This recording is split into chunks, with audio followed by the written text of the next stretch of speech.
Hey everybody, it's me, Josh, and for this week's SYSK Selects, I've chosen How Grief Works. It's an episode from April of 2013, and it covers everything you ever wanted to know about grief. Like, do animals grieve? Of course they do. Don't be ridiculous. And if you happen to be grieving right now, I hope this episode helps. So sit back and enjoy, or whatever you might do with it. Welcome to Stuff You Should Know from HowStuffWorks.com. Hey, and welcome to the podcast. I'm Josh Clark. There's Charles W. Chuck Bryant. That makes the Stuff You Should Know the podcast. Good grief. Yes, good grief. I looked that up. What'd you come up with? Well, it just struck me, because Charlie Brown says it, That's where I know it from. Mm-hmm. Then I thought, where'd that come from? Because I often wonder those things. And it's just, apparently, they think it's just what's called a minced oath, like when you substitute God for good gravy or good googlies or... I gotcha. Great googly moogly. Googly moogly. But then I thought grief was weird because that's such a specific thing. But then good gracious is very specific too. Yeah. And like ill-fitting. So I guess it's just a minced oath. Good grief. Well, maybe good gracious came from good grace. And somebody was like just feeling a little buzzed on schnapps, and they added gracious instead. Maybe so. Minced oaths, good gravy. That's good. That's probably the funniest thing that'll happen in this show. Probably. That wasn't even that funny. Yeah, but this one's not supposed to be funny. It's about grief, Yeah. And I think we should point out from the get-go that this is about grief, Yes. human grief, Western human grief. Yeah. But that's not to say that there aren't different types of grief and that humans are the only ones who do grieve. In fact, I have a story for you. Yeah, I got a little animal action too, so. Oh, you do. That was the funniest thing in this episode. This story took place back in the spring of 1999 in Uttar Pradesh state, India, specifically in the town of Lucknow, and even more specifically at the Prince of Wales Zoo. Okay. There was a 72-year-old female elephant named Domini. And Domini was hanging out in her little house at the Prince of Wales Zoo when all of a sudden she got a younger, pregnant friend delivered to her named Champakali. And Champakali was, as I said, pregnant. She was actually on maternity leave from her regular gig where she would just let tourists ride on her back. Okay. All right. And so she was taken to the Prince of Wales Zoo to basically just have a nice, comfortable term and then give birth. And Domini just fell in love with Champakali. This is so sad already. So she basically became a maternal figure to Champakali. They were best friends. Champakali would lay around and Domini would stroke her pregnant belly with her trunk. They just got really, really tight, which is very normal in the elephant world. Yeah. So you can almost imagine that Domini was growing excited as Champakali got closer and closer to her due date. And when finally she did go into labor, Champakali died during childbirth and gave birth to a stillborn calf. And Domini, I guess they let her come in and hang around the body because elephants are known to grieve. Yeah. Well, even as far as elephants go, Domini's story is it's pretty bad.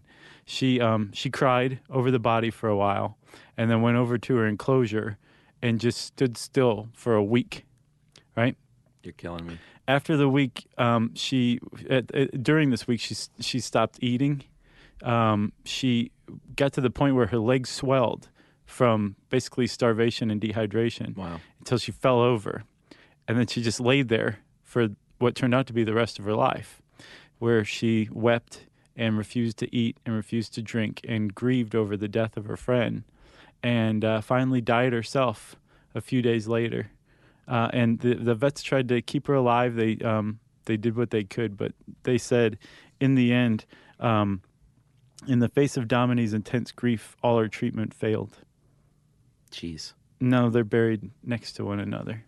I had a dog situation like that, similar when I was a kid. Yeah? One of my dogs died, and they were best buds, and the other one just was never the same and died about 3 months later. Yeah. And seemed healthy at the time. and I went out and laid down in the doghouse and cried Nice. when I was like 7. It was Nice, Chuck. devastating. That's a wonderful thing to do. That's working out your grief, you know? Yeah, but as far as the animals go, it really is pretty evenly divided among scientists who say, yes, they show all of the signs of grieving, and that's what they're doing, and then others that say, no, they are not grieving. We are putting that on them as humans. Yeah, I totally disagree with that. Yeah, it's just, it's really two camps. Some say we've it's talked about this mistaken. before. Yeah. We've run up against this before, and I don't think either one of us have changed our positions at all. I think they grieve, but then you hear like this one great ape, was famous recently for carrying her little dead baby around for like 3 days. Right. And other scientists came out and said like, this is a long gestation period. They have singletons. Having a kid is a big deal. And so she's carrying this baby around in hopes that it will come back to life, and it's like in a comatose state. And, it's a practical, adaptive, evolutionary thing that's happening. It's not grief. And then I think you're heartless. Right, yeah. They're grieving because adult chimpanzees don't took, grieve. They took the baby chimp and made a purse out of it. That's what those scientists did after that. Well, but then for animals, I don't want to get too sidetracked, but you have to think like when some clearly show signs of what looks like grief and some don't at all, like the chimpanzee in the same, arena. Mm-hmm. Like they eat other chimpanzees while they're still alive and screaming. Well, those are the ones that backtalk. Or they go off to die by themselves and there's no grieving. Or they will make, like if one of them is dying, that will like kill them. Right, but imagine you're an outside observer of the human species. We loose chemical weapons on one another, and yet we still have funeral practices. I mean... I know. It's interesting. I wonder why certain animals do and certain don't, though, Yeah. It's very interesting to me. Well, getting back to humans, the human realm of grief, there was a man who recently was married to his wife for 62 years, and she died. And on the way to her funeral, he died in the back of the limousine. Oh, really? And, which I thought was incredibly sweet. And then his daughters... They died at the funeral. No. Oh. They put a sign up. They decided to just have a double funeral. And they put a sign up at the wake that said, "Surprise, it's a double header," and then buried him next to her like that that day. Well, I guess their family has a good sense of humor at least. But the point is that's they used a sense of humor to grieve, or else they weren't going through grief. And the point of that whole thing is that there's no set way that grief works, which is great because we can say just about anything here and still be in the right. Exactly. Because psychology is still grappling to define the process of grief. Yeah. And some very recent studies that you found show that grief is not present in everyone. Yeah. And that everyone deals with it very differently. Yeah. And there's not really any specific way to handle it. There's just some great general guidelines, and that we should say grief is a very personal thing. Yeah, and I myself have experienced the spectrum of grief in my life, including, like family members passing away, not to be too cold, but some are, you super grieve for, and some it's like, well, they were very old and they had a great life and we saw this coming, and that's one of the things it's one of the types of grief, anticipatory grief. Right. They say is probably easier because you're working that stuff out over time, and it's nothing like an accident or a child dying, unanticipated grief. Well, completely different. Yeah, it is. So you mentioned anticipatory grief.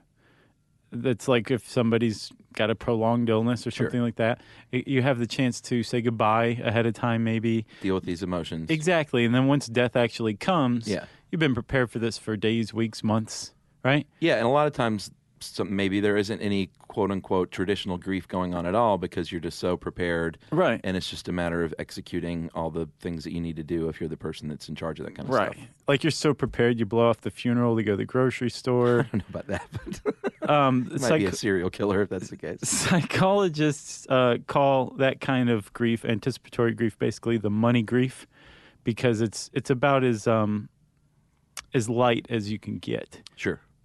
Post-grief. Post-death, I should say, right? Yes. And that, again, I want to say, like, there's probably a listener out there who, like, helped their husband or their mother through a long bout of cancer that the person finally succumbed to. That's absolutely untrue. I agree with you wholeheartedly. Like, there's no specific, like, no one can tell you what your grief was. Again, it's personal. This is just, these are very broad strokes. So, okay. Then, like you mentioned, unanticipated grief, right? Yeah, that's, from my experience, I had a friend that fell off a building and died. And that's, like, definitely the hardest. Someone young, an accident, and but still, if you want to talk about 5 stages, I'm not a big believer that that's the case, because I didn't experience all those stages at all. But again, it varies. Someone might experience 10 stages. It does, but the point is, with unanticipated grief, like, you couldn't have, you or your friend didn't wake up that morning like he was going to die. Right. You know, but he still died. Yep. And you have to deal with it all of a sudden. Yeah. And then there's ambiguous grief, which, for my money, is probably the worst kind of grief. This is the kind of grief that comes where, say, if you have a loved one who is kidnapped and you never hear from them again. Yeah, I've never felt that one. Your parents abandon you as a child. Yeah. Or just something happens to somebody and there's no real resolution or closure. Yeah, or, it doesn't have to be even death. It can be like your girlfriend, you come home to a note on your bed, and you never hear from her again, or a wife, I guess. Yeah, because I guess we should also say, like, grief doesn't just have to come from death. No, of course not. Grief is basically the deep and poignant distress caused by bereavement. Yeah. And bereavement is the state of being deprived of something or someone. So that could be through death, whatever. Yeah, exactly. But yeah, so those are the 3 types of normal grief, just off the top of our heads. We made those up, right? Yeah. And you mentioned the different kinds of the different stages of grief, and I mean, that's just such like a pop trope these days. Yeah, the 5 stages. But it was actually new just as recently as 1969 when Dr. Elizabeth Kubler-Ross came up with the 5 stages of grief that you always hear about today, that any 10-year-old could probably recite to you. Yeah. But have since been kind of deconstructed and changed and questioned and challenged. Sure. But these are the kind of the roadmap to go through grief, right? Yeah. Denial, anger, bargaining, depression, and acceptance. Right. And denial is just basically saying, this is, you're not true. They're still alive. Like, what you say is a lie. And I don't want to be anywhere near you because you're lying to me right now about something very horrible. Yeah, I've never experienced that. Even with my friend who fell off a building, like, that's as sudden a news as you can get over the phone. And I'm just not the kind of person who's like, no, that didn't happen. I was like, man, it immediately hit me that had happened. Huh. Yeah. And I started from there, I guess. But I didn't experience anger either.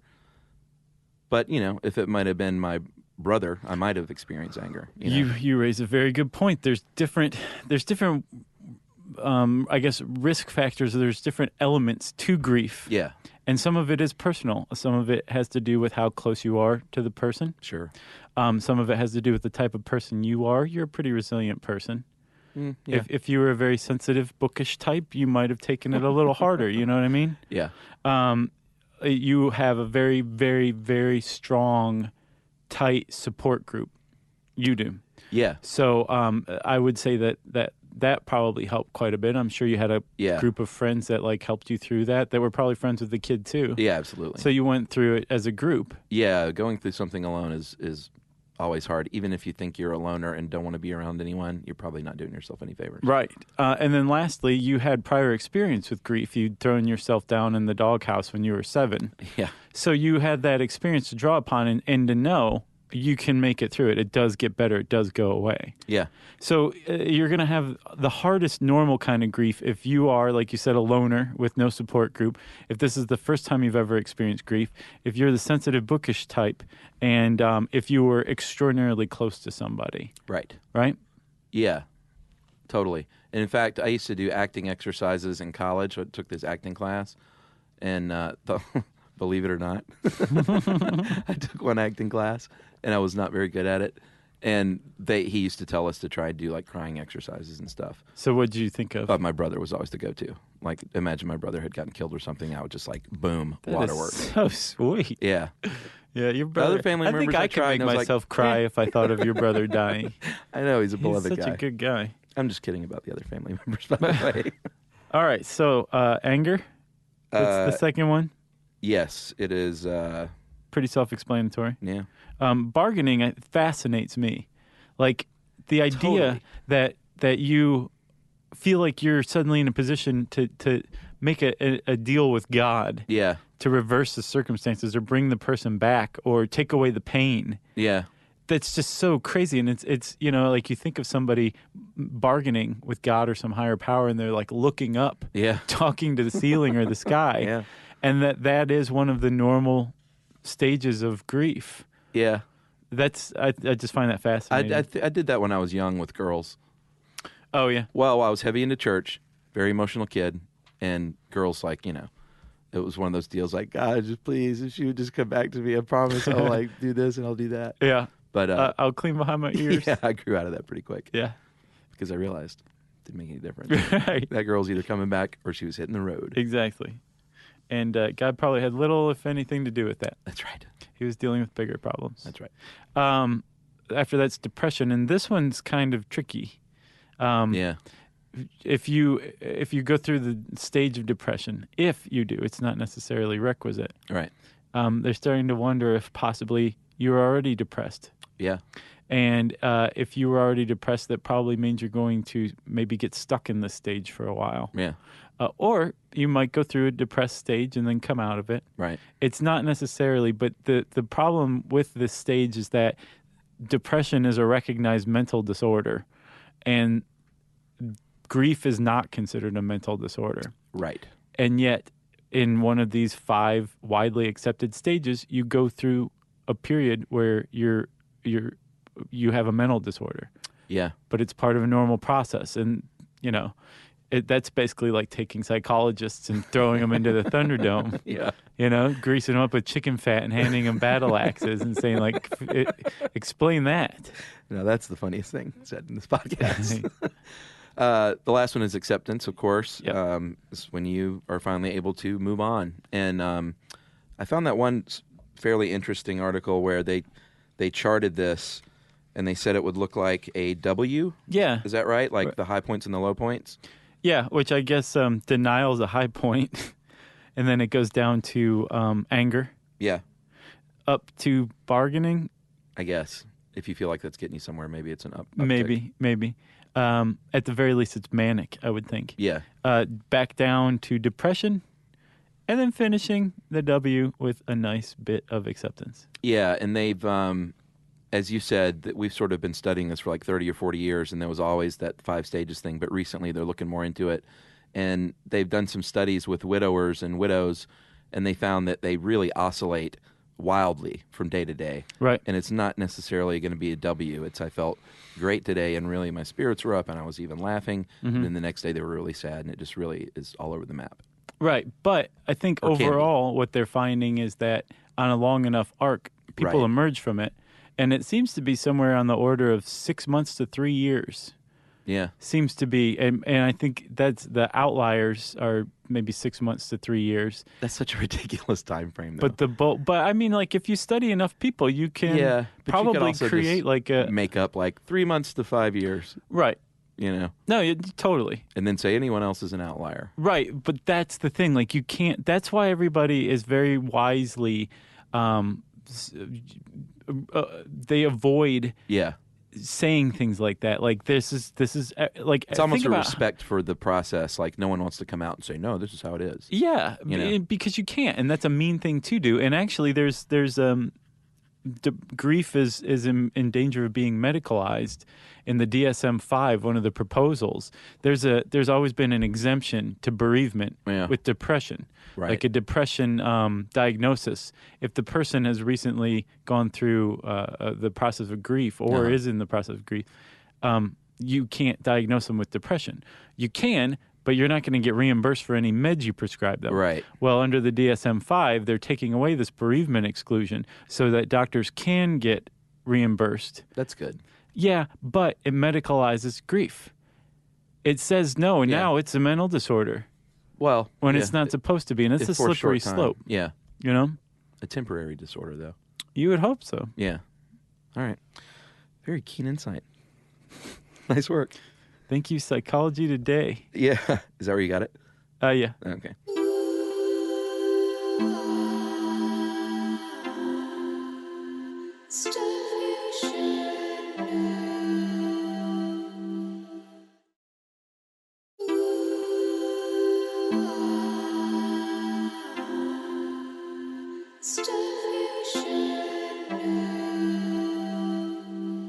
So should we talk a little bit about dealing with it, I guess? Yes. These are, it's good advice, but it's also, anytime I read something where they're like, take care of yourself and eat right and exercise. Yeah, avoid drugs and alcohol. Yeah, but it is very much true, it only is going to make things worse if you wallow in this and abuse yourself with drugs and alcohol and don't eat and you don't think there's stay up all night. There's not a therapy to pouring like half of a 40 out on the curb for someone who's gone and then drinking the other half? Yeah, I mean, sure, but don't do that every day for like weeks and weeks. Right, starting at 9 a.m. Yeah, I mean, I think me and my friends got together and got really good and plowed after we got the news about my buddy. Yeah, but Chuck, we weren't in there every night. To avoid alcohol. My advice is to avoid it after one time. Yes, but okay, so in addition to avoiding drugs and alcohol, eating right and getting regular exercise, just the standard stuff. What was that also in? Jet lag? Yeah, I think every time it's anything. There are like some really good suggestions to dealing with grief. If you find yourself overwhelmed by a profound sense of sadness, there are things out there that you can do to make yourself feel better. You can write a letter to the deceased. That's said to help. Scrapbooking? Yeah, why not? Throwing yourself into, say, making a memorial, like those roadside memorials. Yeah. Or a video clip show. Who knows? Yeah. Actually, you know what? When my friend died, I did a video. See? Because his family put together a website, like a memorial website, and I had video footage back then of him, and I did a little video for the family, but it ended up really being like a great thing for me. It made you feel better. Absolutely. Yeah, so basically putting yourself into a project where you're thinking about this person. I imagine, and this isn't in the article, this is just me doing some armchair psychology. Sure. But I imagine it forces you to remember good things about the person. Mm-hmm. And so during this time when you're possibly a little more emotionally fragile than usual, you are being reminded of positive memories, positive things as well. So maybe that's why that would help. But it definitely does help, For sure, because when you're going through and doing like a scrapbook, it's these great memories and these pictures, and it's not, you are remembering the good stuff and the life. Right. Which is, I think, how everyone wants to be remembered, Sure. It's like these great alive lives that we have. Exactly, You want to be remembered as alive. Yeah, I mean, I'm one of those people that always wants my funeral to be, a little bit more of an upbeat affair, as much as it can be, Whereas some people are like, no, man, I want people really sad. Right, yeah. I want to be mourned for days. Yeah. Not me. Yeah, so you want the upbeat affair. Yeah. Okay. Have a party and, make fun of me. Okay. But not like Gigi Allen's funeral. I have to research that one. I can only imagine what it was like. Yeah. It's pretty hardcore. Pretty much. Okay. Yeah. Did they inject his corpse with heroin or? No, he's buried naked though, and he lived naked. It was, you can do some research if you feel like. Okay. Man, he died in a horrible way. Didn't they find him murdered in an alley naked? And never found the murderer? No, I think he killed himself. I thought he was murdered. Or OD'd. I thought he was stabbed to death. I don't think so.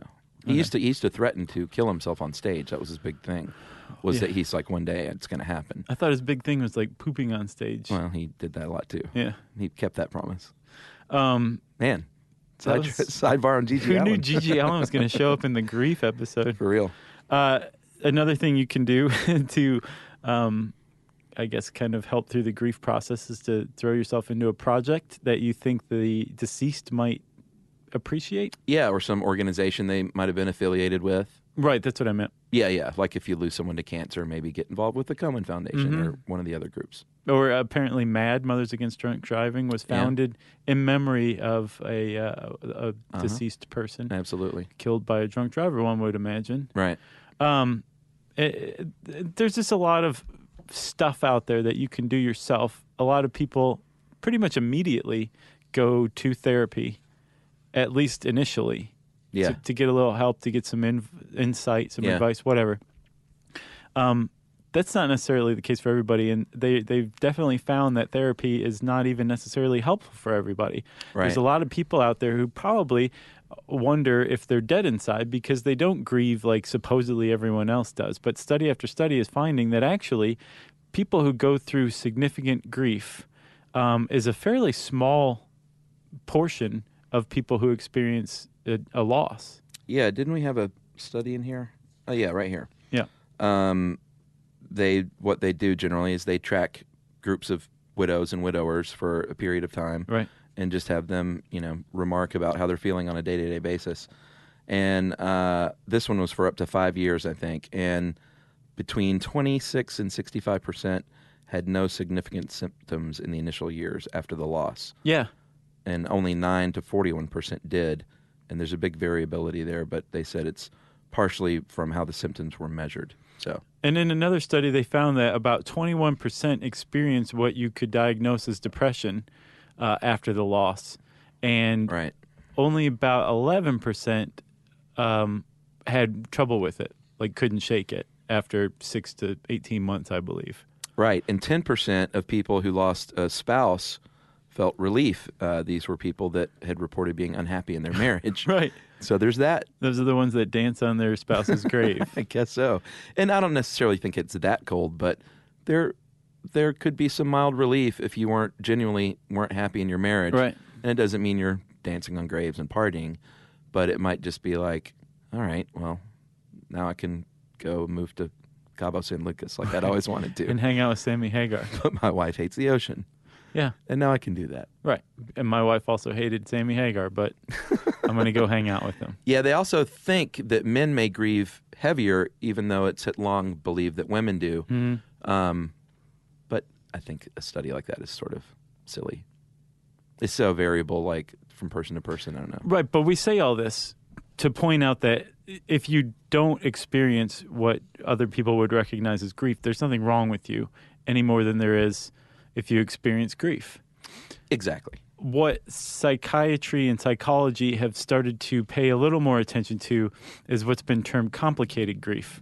Yeah, and that is interesting. Technically, if you go, say, several months to where your life is really, really interrupted, you can't sleep, you can't eat, you're having trouble focusing on anything but the death of this person, the loss of them. Yeah, you start to seriously doubt things very important in your life, maybe like religion even. Right. Like I've lost a child, like there can't be a God, that kind of stuff. Right. Or conversely, if you can't even mention the person's name or hear the person's name.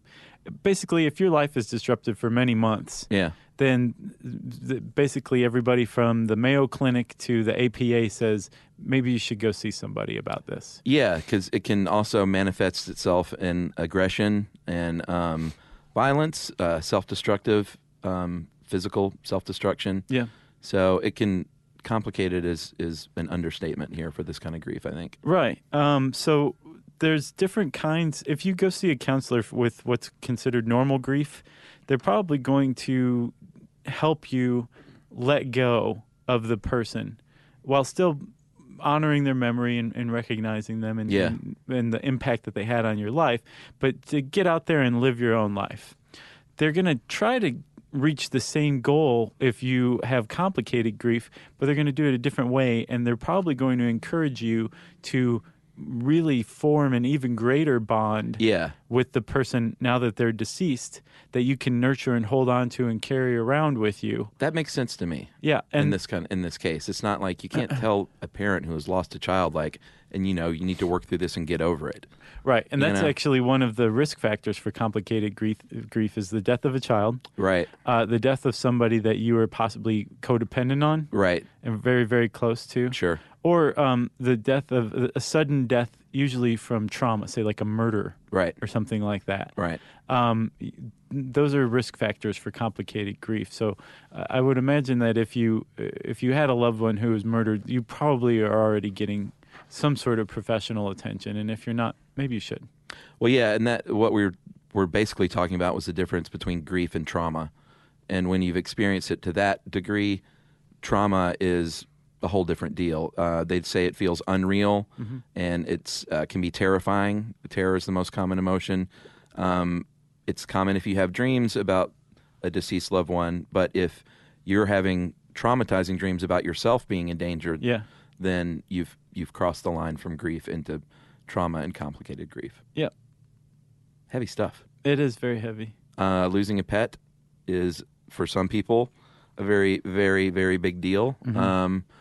And other people, people that aren't into pets at all don't get it. And then some people that do have pets are just more equipped to deal with the loss of a pet and not like it's the loss of a human. Yeah. But for people like me and Jerry over there, I know that losing a pet, is like equivalent to losing, a family member. And the grieving process is about the same, I would imagine, if it's, that impactful. And my advice is you should talk to other people who have similar feelings, because one of the things that can be toughest about losing a pet is when you talk to people who don't have pets and don't think it's that big of a deal to lose a pet, and that can make things a lot worse. Well, they say that if you do experience the loss of a pet and you find that you're grieving over it, you should go ahead with the grief. Yeah. Don't feel embarrassed or dumb for that. Of course not. Go lie down in the doghouse and cry. Right. Like a 6-year-old. Yeah. You got anything else? I ran across one thing. There was a guy in 1983 named Paul Rosenblatt who carried out a study of, I think, like 56 Victorian diaries of people who had experienced loss. Oh, interesting. And so grief is definitely cultural and also historically bound too.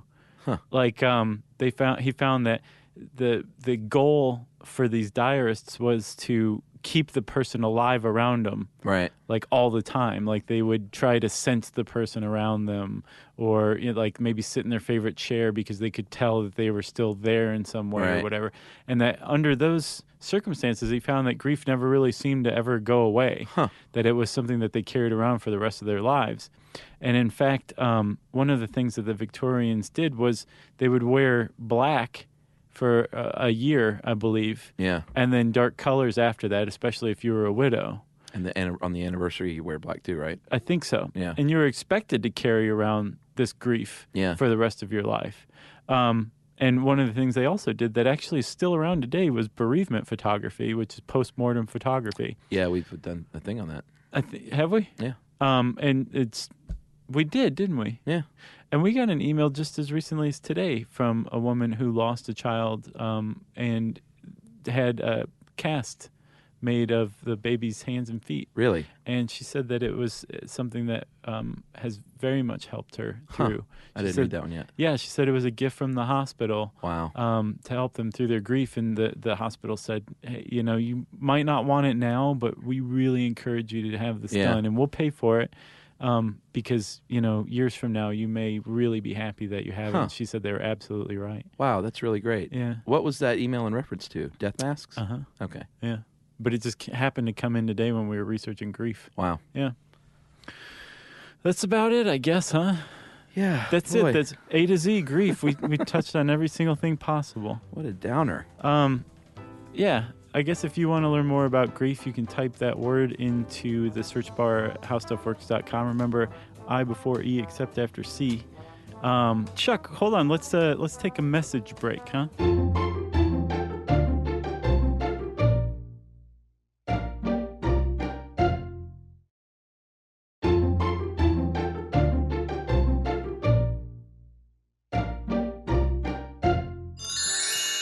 So, Josh, you can, by the way, to jump back, look into more grief on our website, or you could go to Google and look at pygmy goats. That helps, too. That's what I would say. All right, so now, not listener mail, Josh. Today we have administrative details. Nice, Chuck. Well done. All right, so this is going to be an ongoing thing because, as usual, they stack up. Well, man, we have very busy work schedules. I know. And we like to say thanks to as many people as possible. For those of you that don't know, Administrative Details is a segment that replaces listener mail in which we read out thank yous to fans who have sent us Stuff. tokens. Yeah. Anything. Yep. For example, a postcard of Rapa Nui from Ryan Confer. Thank you for that. Nice. That's Easter Island. Okay. Jacob Ward sent us Yellowstone Park shirts, postcards, info cards, hats. Oh, yeah. Because he works there. Yeah. That was a pretty sweet gift. And he gets a discount. I hope he does. Thanks to Shanti Diva for the postcard of the Monkey Knots. Casey Herring sent us cookies, and they were delicious. Yeah. Which cookies? The delicious ones. Okay. Not those crappy ones. We got a wedding invitation from Rachel and John Reed. Oh, yeah? Congratulations. I'm surprised no one's asked us to officiate. Great. I'd do that. Oh, man, you just opened the floodgates. Hitch Safe. Inventor Tim Freeman sent us a hitch safe. And that is a little thing that you stick in your trailer hitch if you have a pickup truck, and it's got a little key and this hollowed out, and you can like put your wallet and stuff in there if you go kayaking and lock it up. I didn't see this. Well, because you don't have a pickup truck. Oh, okay. You get a trailer hitch, buddy. We'll split the hitch safe. Okay, we'll Happy share. year. Yeah. Let's see. We got a Christmas card and postcards, plural, from Becca Evans at UCSC. All right. Justin Norman sent us an Ergo desk and iPad holder. Mm-hmm. And I'm actually using the one for the laptop on my desk. It's quite lovely. And it's handmade wood, and you can find that at woodfold.com. Yeah, that's really a sight to behold. Yeah. It's amazing. It looks really like is. plastic. Right? But it's wood. Yeah. Yeah. We got a Christmas postcard from Davini B, who for some reason was dressed as Wilfred from the TV show Wilfred. So thank you, Davini. Lori and Leonard sent us some yummy chocolates from Figgis in Marshfield, Wisconsin. Yeah, Yeah. that was lovely. We got a copy of the book Brushing the Teeth of Elvis's Monkey and a nice letter from Nurse Beth. So thank you for that. You know what? I'm going to go ahead and bust through my books here. We got Why How We Do Anything Means Everything by Dov Seidman. We got Swing, The Search for My Father, Louis Prima, Nice. by Alan Gerstle. Science Nearly Explained by Dick Maxwell. Yeah. And that is on Amazon and Kindle. The Vampire Combat Manual from our buddy Roger Ma, who sent us the Zombie Combat Manual. Yeah. And I imagine pretty soon we're going to have a Werewolf Combat Manual. I would hope so. Unless Roger's getting lazy. And Trunkless, which is a children's book from Sean Antoniak and Matthew Antoniak. That was sweet. That was like a graphic novel. Yeah, and they sent us some cool stickers from 811graphics.com. Yeah. So those are my books. Nice. Let's see. What else? We got another postcard from Rapa Nui from Emily B. That rhymes. Wow. Yeah. We got Trifold Wallets from Trifold Wallets. Nice, man. Yeah. You should get paid for this. There's a dude named Lars C. who kind of went all over the place. He went to Los Cabos, of course, Sammy Hagar's place, Seattle, Philadelphia, Calgary, Montreal, Nova Scotia, and he kind of took us with him and sent us postcards along the way. So thanks a lot, Lars. Aaron Cooper, thank you for your cool foam core poster versions of some of your best Stuff You Should Know Photoshop jobs. Yes. We love these. That's not the first time they sent those either, so thanks a lot, Aaron. It's a regular thing. Coop. We got a nice postogram from Michael Storer. Carolyn Larson sent us magnetic skulls. Yeah, those are awesome. They like are very Day cool. of the Dead skulls Yeah. of her own art, I believe. I think so. I've got her down too, and I have her website. It is, I believe, CarolynLarsonArt.com. If I come across it, I'll correct myself if that's wrong. But I'm pretty sure that's right. Okay. I got one more for now, Okay. and then you pick one more good one, and then we'll pick this up again. Jennifer Dunaway sent us a knitted tree scarf. And this is just a scarf that you go and you pick a tree, and you put a little scarf on it. Okay. And it's pretty darn cute, and it makes the city more beautiful. Nice. So thank you, Jennifer Dunaway, for that. And then I got a nice handmade birthday card for me specifically. Nice. From SYSK Army member Courtney Hoover. So thanks a lot for that, Courtney. And that's administrative details for this week. Part 1. As far as this list goes, we've got this for the next 6 months. And I am right. It is Carolyn Larson Art. CarolineLarsen Art.com. Yeah, get a tree scarf. Yeah. That's what I say. And a skull magnet. All right. Oh, okay. Let's see. If you want to tweet to us, you can join us on Twitter at SYSK Podcast. You can join us on Facebook.com/Stuff You Should Know. You can send us a good old-fashioned website visit to StuffYouShouldKnow.com.